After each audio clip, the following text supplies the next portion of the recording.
Yeah, as she said, I'm a senior producer for my.com right now, and unlike most of the presenters here, I'm not talking about a released product. I'm talking about a product which is still in development, and only recently has entered the alpha stage. Um, and we, of course, give it some thought about what we are planning to do with that product, how we're going to market it.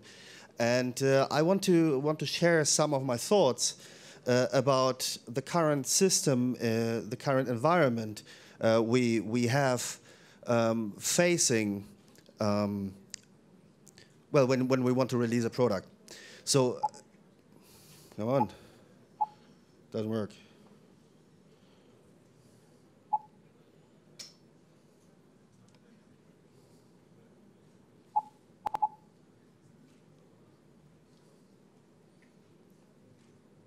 Someone has an idea how this clicker works? Ha! Figured it out. Okay, I worked on a couple of games before that you might know from your leisure time. Like Guild Wars is pretty popular here in Russia too. Lineage was one of the most selling products here. And over there you see a couple of companies I worked with before. So I look back at the time of 11 years in the games industry already, and recently made the move here to Moscow to assist my.com for marketing Planet of Heroes. So let me go back to the beginning, how we currently do games. When you look back, like all this time I work in the industry, there's a general pattern of how you develop a game. First, you have a graphical image in your head. You don't have much more. You have an idea what the player should do, and then you run to your friends or to your superiors and ask for money, basically, right? You want to have funding for that idea. So assuming you get the funding, or at least a promise for it, you start the preparation. You make a nice document of lining out all your thoughts. You make like you lay out the mechanics, you make nice Excel charts how a user story should pan out. You fantasize about your business plan, which is really fantasizing because you don't know what at the end will be your product, how good the quality will be, or how your users will behave in your game. And then you draft a development plan. So that's generally how it works. So this is what's happening then. A painter is painting, a coder is coding, a server engineer is strangling himself in the server room. There's a lot of things going on without spending a single thought about marketing later. So your game is ready. Now what? How do you get players in your game? You keep thinking, and in the end, you go to the classical approach. So that means you go to PR. Now in the mobile sphere, how many sites do you know which drive your traffic? You have Touch Arcade, you have Pocket Game, and that's it. You have only 3 sites. For what do you need a PR agency for that? Doesn't make sense at all. You have Facebook. Facebook has a neat feature which lets you target the audience based on people who already play your game, but they charge a hell of a lot of money for it because you compete with everyone else targeting exactly the same user group. So that means you have a $4 to $6 user acquisition cost, up to $10 when you target them on the weekend or on Christmas or whatever. How many products can afford, and especially games, can afford a $10 user acquisition cost? Like in the top 10 of grossing apps, you have a ARPU, so average revenue per user, of the top one is an RPG from Japan, which makes $11. The next one makes $2.70. How do you can sustain this kind of approach? It doesn't work. You have the App Store featuring in different countries. However, that comes at a certain, well, let's say requirements. So you talk to Apple or to Google, and depending if you go through, you have different qualification. You need to prove your revenue. You need to prove how much you're gonna spend in marketing. You need to lay out all your marketing strategy for the next couple of months, basically after release, and then you're still subject to their verdict. So that's not really reliable. It's great to have, don't get me wrong, but it's not reliable as a persistent approach of marketing your game. So in the end, you end up with buying traffic usually, and there's the kicker. 40% of that traffic buying is fraudulent. It's people somewhere, mostly in Asia, hammering on their phones and generating you clicks, or your users, which you target with in-app ads, which are kind of cannibalizing other games or apps. They usually like click on it, are not interested, but it's still a click, right? I mean, they just press back and they are back in their game, and you have nothing of worth there, nothing. The Forensic, it's a website, an institute. They as you can see, 1 billion damage they estimate, 1 billion of damage of the total marketing revenue, marketing spending. So, what you do is basically you think about it a bit more. You think about like putting in viral features, etc. You try to make your game better based on your learning experience. So now your game is really ready. But how do I get real players? So this is what currently is happening then. You get approached by agencies which promote YouTubers. They usually charge based on the views, which is called pay-per-view or cost per view. But you have no control over the content that is produced. You have all the business risk on your side. So you pay by view, regardless if the view is effective or not. The real conversion is between 0.5 and 1.5%. And then you're at the landing page. And then from the landing page, you have a different conversion, which is usually lower than 100%, right? So you end up buying views for $2 or something, but end up at the same user acquisition cost you would have got on Facebook, where you had the direct link. But again, you cannot afford it. The next thing is content marketing. Content marketing is like writing articles, drawing fancy graphics, infographics, etc., post them on Gamasutra, on Kotaku, etc. But the first one has zero engagement, zero comments. No one likes that. You just do it to be remembered, and then you write the next article and try to be remembered doing the next article. At some point, a user comes to your site and has the need for a game. I want to play something like this now, and this article sparks this interest in me. So it's a lot of effort to do that, and it's a really frustrating process for especially indies who have to create a lot of content to get users into their game. So that really sometimes is not viable. When your boss comes to you and tells you, I want more users in our game now, well, what are you going to do? I write an article and write an article and write an article. It takes a hell of a lot of time to get users into your game with that approach. So what you do is you review your you manipulate your reviews in the App Store. 50% of all users don't download an app which is lower rated than 3 stars.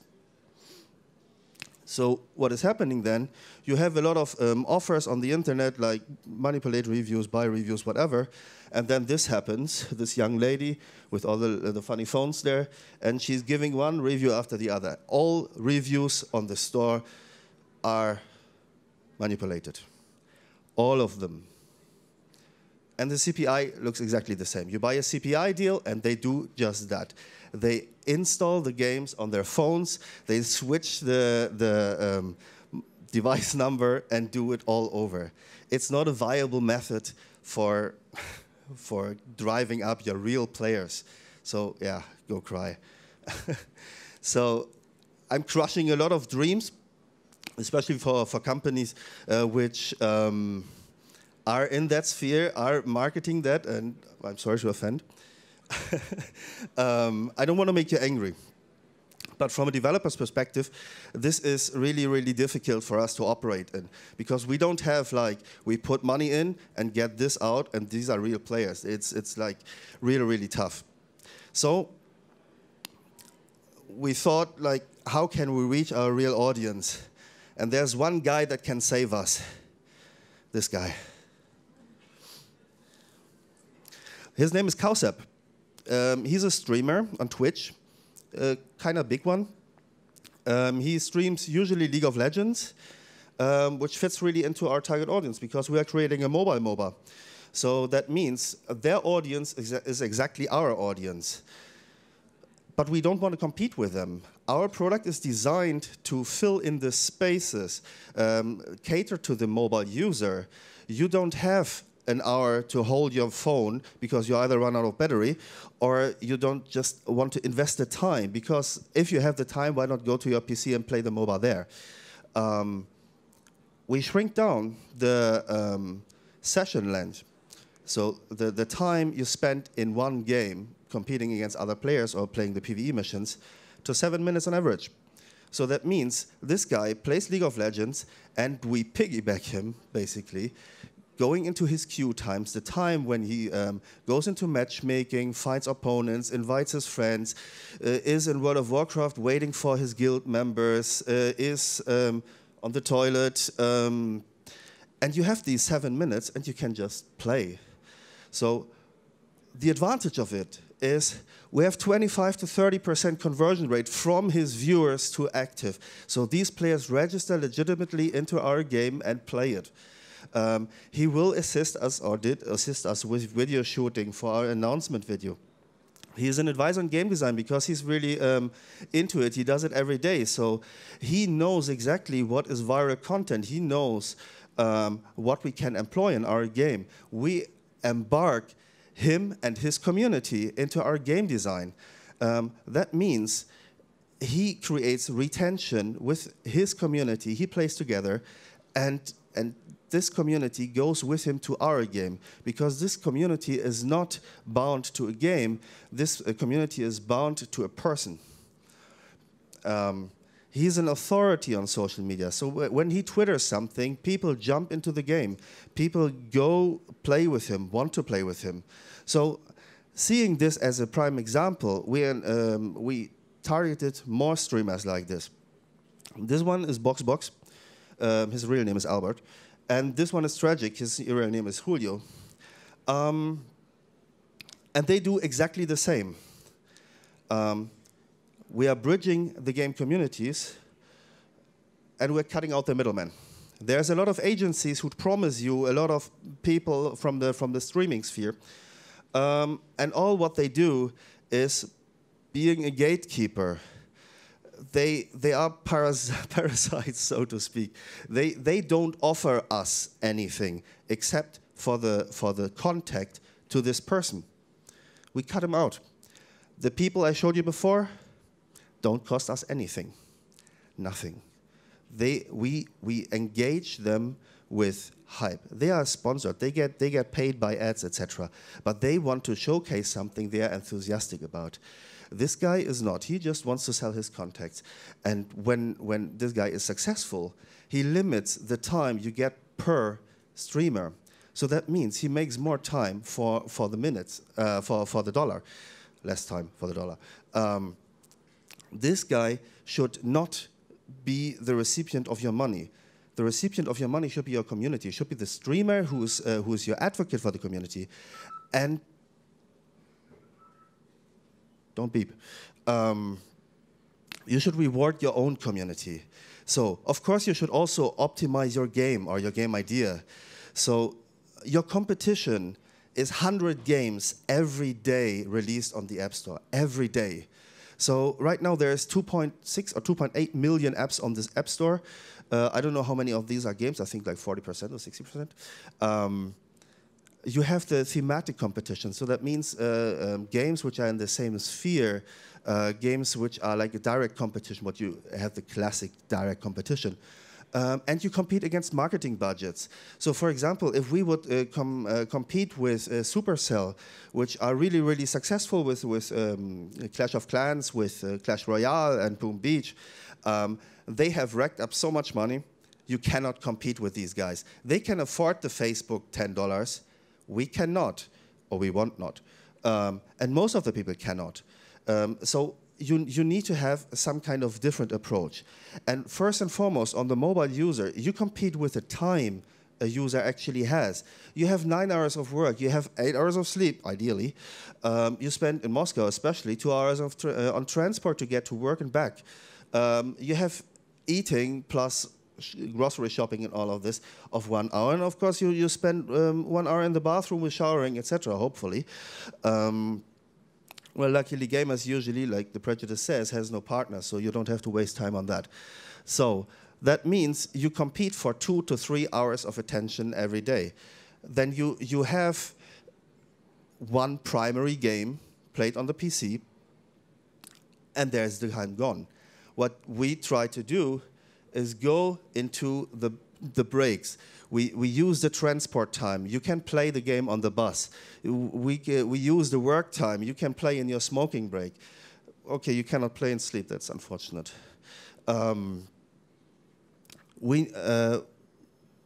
You need to know who your target audience is. This is a graph of who is playing competitively. The top grossing apps on this store are strategic games. Clash of Clans, I mentioned it already, but there's also other games like Mobile Strike. There is Game of War. These are all like in the top 10 grossing charts, and all of them are strategic. So it pays pretty well, but it also attracts a lot of people who want to do exactly the same, want to repeat their success, which is, it has its merits on its own. But everyone is competing for this small amount of people who actually want to compete against other people. Here you see it even more drastic. This is like males and females and how they play.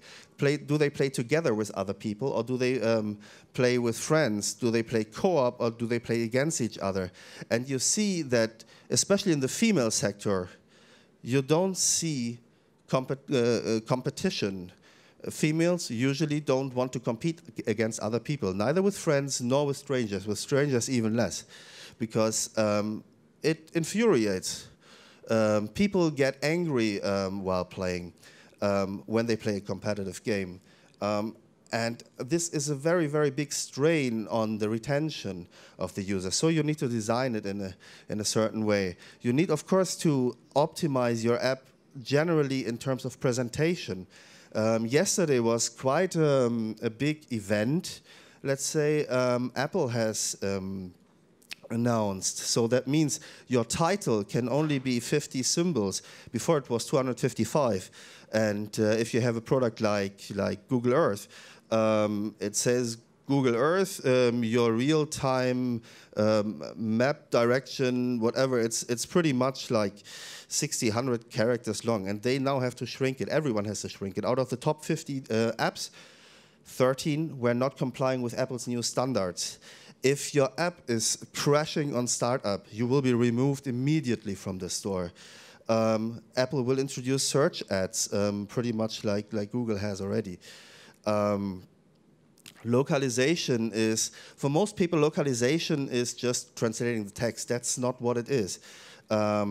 If you look at a popular app which is called WeChat, they are marketed in China, for example, in a way that it connects users.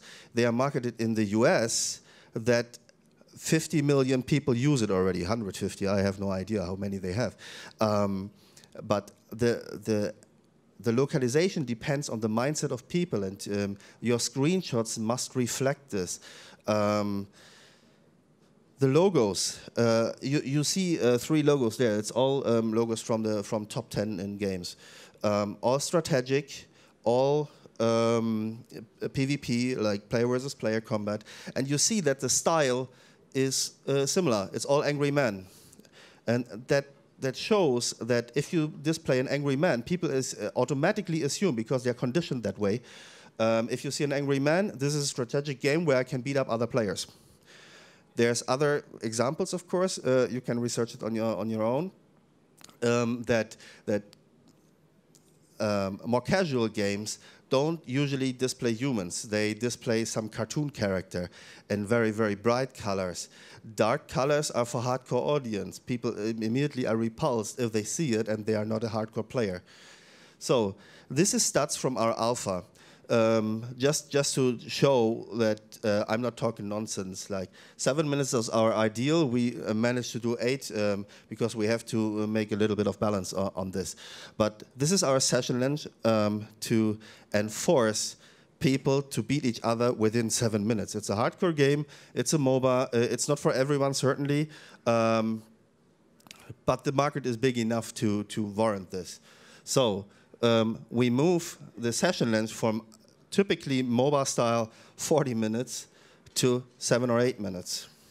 You see the effect of new installs and daily active users.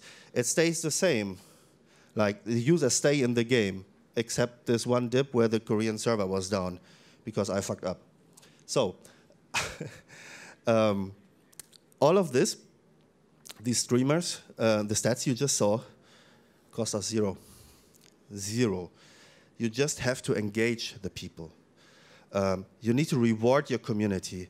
You need to spend less time with people trying to sell you something and more time with the community.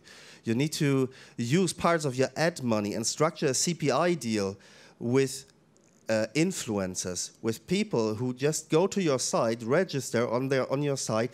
They give an affiliate link, pretty much. We have all done this already in other spheres. In gaming, it's not normal. I don't know why. But we need to do this to reward our community, because these are the loyal people. They know who they target because that's their friends. 89% of people install apps based on the recommendation of friends. How many do it from ads? Not so much. So you need to reward your own community.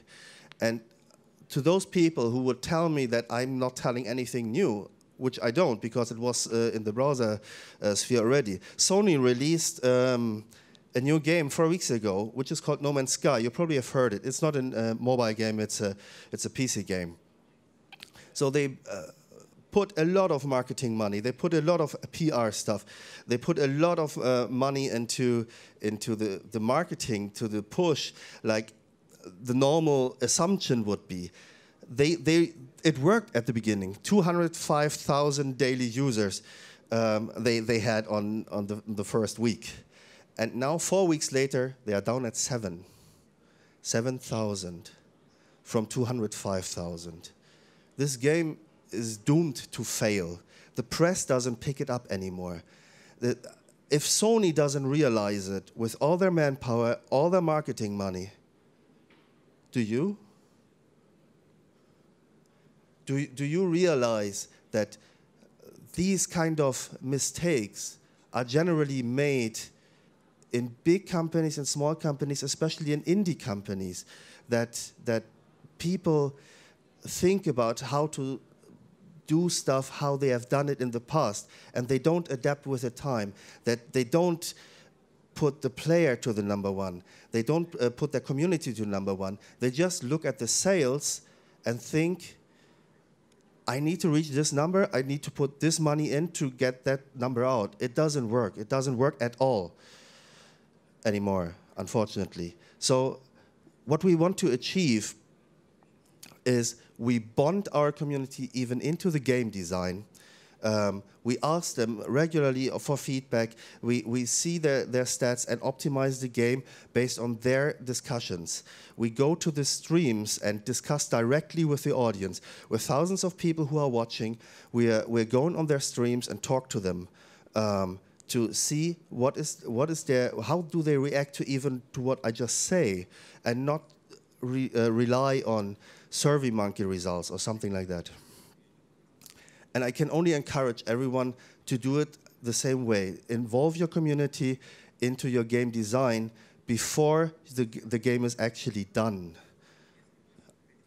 If you do it later, you might get bitten. Thank you.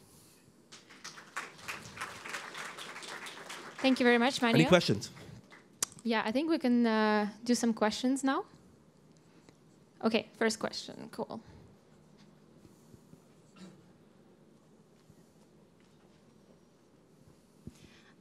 Thanks, Manuel. That was amazing. I don't know, I'm in the same situation, and you basically were just reading my mind, and all of those problems that you talked about here, that's the problems our company is facing every day, although we are in a little bit different sphere. So I totally agree with you on that. I have two questions.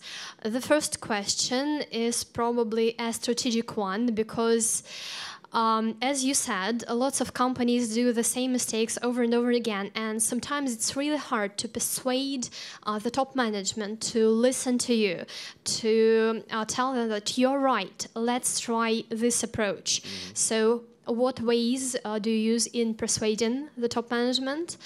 Well, you, the top management as well, of course, but still, apart from a bright personality. And the other question, in the beginning, you were talking about targeting and lookalike audiences. So are you still using that kind of advertising, or you just load it to the minimum? And if well, you told that if you're using lookalike audience, then you're competing for the same audience with other companies. So have you found any alternative solution to using lookalike audience? Thank you. That's a great question. Thank you. To persuade other people, like I said, it doesn't cost a thing other than your time. So that means maybe after work, maybe during work when no one looks, you just put on Twitch and check for what you regard as direct competition. If you're in the gaming sphere, I'm not sure. You're not. Then it's more difficult. I'm sorry. Probably normal apps are not streamed, so this is very, very game specific.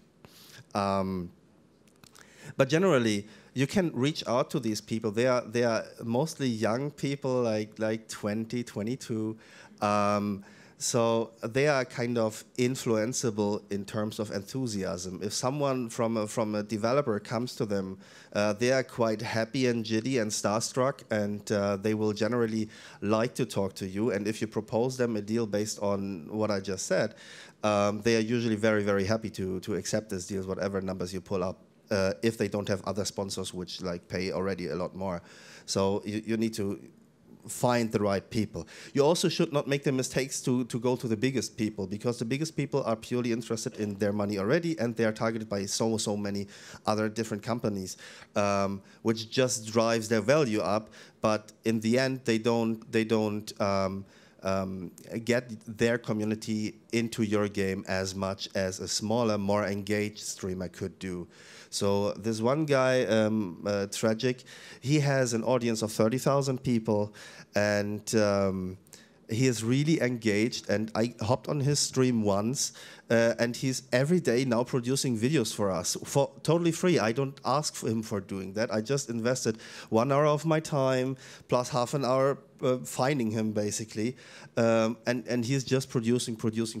So this is great. What was your second question? Lookalike audience. Yes. We tried that. We implemented the technical stuff. We targeted exactly the people who are already in our game. We made a test buy, so to speak, of $500 to achieve 20,000 views. What happened was 10 people registered. 10. And these are the people who are exactly the same like our players. 10 out of 20,000. Doesn't work. Manuel, I have a question actually for you. Go. So right now you're working, with basically influencers, Yes. or rather, let's say maybe small influencers, because 30,000 is quite a lot of users or followers, but at the same time, they're not at this such a high number where already, let's say, the agencies would reach out and say, hey, Yes. you know, we're going to pay you. Are you prepared to pay these people, you know, if they get Absolutely. bigger? Absolutely. It depends, of course, on a number of factors. That means, like, we would make them test stream probably, and then see how they convert, and then make them an offer which is similar to what we would be ready to pay for Facebook, for all the other different traffic drivers. But we want to pay them. We don't want to pay the other ones. Because the other ones, we have no control over. Over the influencers, we have control over. We can control and we can give them tips. We can, when they do a stream, we can hop on that stream and talk to the person live. After the stream, we can get them into a Skype call and just tell them, okay, we like this, we don't like this, reinforce this, and next week we have a promotion for this. So we have the control over these people, while when there's an agency, we don't. So that's why I said, cut out the middlemen. They hurt your business. Yeah. And let's say if we talk still about the influencers and, you know, you're working with the guys and, of course, you know, they're engaging with their community. You know, for them to grow the user base or the follower base, they need content, you know. So right now for them, it's great. You know, they have this content and awesome. As soon as they get bigger, you know, they have to be really careful also with the community, you know, not to advertise probably too much, you know, because they can actually use their lose their followers. And are you planning to build games somewhere around these influencers, you know, so they don't, let's say, lose the followers as soon as they bring them into the game, but they actually play along with the followers? Yes. We, like I said, we incorporate them into our development. So that Cowsap guy, his iconic thing is he always wears this cow costume. So what we will do is create a cow character for him in the game, like which he can play himself. A MOBA is you play a champion, a hero, whatever in the game, and then you play him to beat other people, pretty much. So will you be able to? So he will have his character in the game. His community likes it. His community can vote for different things. We will do it's called Twitch Quest. People can vote on our lore, and based on the lore, we create the missions. So people have a direct impact into our game design by themselves. So this is how we create content basically for them based on their wishes. But for example, if will this character be available for everyone or just for the guys? Okay. So this is the character that anyone can choose, not just his community. It's, yeah. There's a technical limitation because everyone can be part of his community, so it doesn't make sense to limit it just for people who go to his stream first. Maybe we do that. It's actually a great idea. I maybe think it's a we great do idea. community. Yeah, maybe we do it. I should speak about it tomorrow inside. Yeah. Thank you very much. New ideas coming into place, because at the end of the day, you will be able to actually track, you know, how many people he brings in, how many people choose him as the influencer, and also you can build some kind of analytics around that. Absolutely. Yeah. Any more questions, maybe from the audience? Hi, Alexander. Thank you very much for presentation. It's really cool. And just one question about these influencers, these streamers.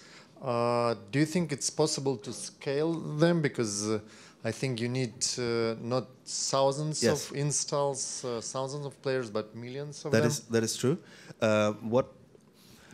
So we target an audience which is somewhere between 16 and 22. That is usually the most competitive audience. At the same time, they want to do exactly the same their stars on the net do. They start to stream themselves. And we provide them with the means to do so. They just have to register their Twitch channel. We give them, for example, branded overlays for the Twitch. We give them affiliate link, basically. They can earn money with us. They can reach out by themselves. So we use them as multiplicators. So people, not just these influencers, but people from their community start streaming themselves and are multipliers themselves and grow with us, basically. So you see like a huge number of new players through this channel? Yes. Okay, and the last question. Do you think this free-to-play model is going to be alive? Because it was very popular, and I know like 95%. That is true. So before we had subscription, which was a barrier of entry. So when you look back at the subscription games, they had numbers which were well below 1 million players.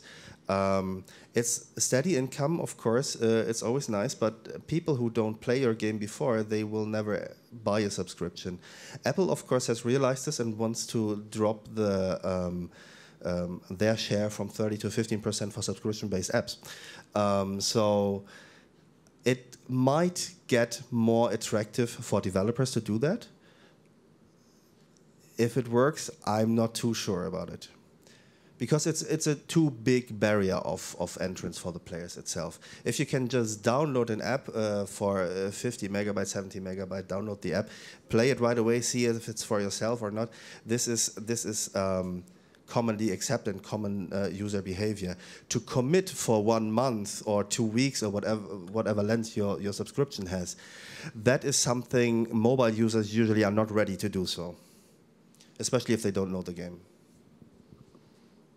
Anyone else? Any more questions? What's the name of the app to try? The app? Planet of Heroes, moba.my.com. Okay, my next question again. Go ahead. I really like asking questions. So my next question, MyCom, I mean, you guys, you know, it belongs to Mail.ru. Yes. It wasn't a gaming company before. Correct. Why did you think Mail.ru created a gaming division? I cannot tell. Okay. I'm not in that floor. Okay. I can speculate, of course, because well, there's only so much mail users and you can use with targeting ads and etc. Gaming is still a growing market. Gaming is and it becomes more and more popular. If you saw the Pokemon Go numbers, this is like crazy. Yes, I know. But it's also crazy how an unoptimized product can leverage the brand power so hard that they are the top grossing like for the years to come. Yeah. So there is potential in games, especially in terms of scale, which you cannot leverage on other products, possibly. And do you guys plan to become a publisher? I mean, because right now you develop your own games, right? Yes. We license and we develop our own, yeah. Are you going to be a publisher in the future? We are a publisher already. Oh, you're a publisher publisher we're self-publishing, already. yes. Okay. Every studio within, well, most of the studios within Meru or my.com, they publish themselves. We have a publishing unit in Amsterdam and one in North America, which is dedicated to publishing, but the studios can also publish themselves, especially in the mobile sphere, if they choose to do so. Yeah. Okay, great. No one else. Cool. I think that's it, Manuel. Thank you very much for your presentation.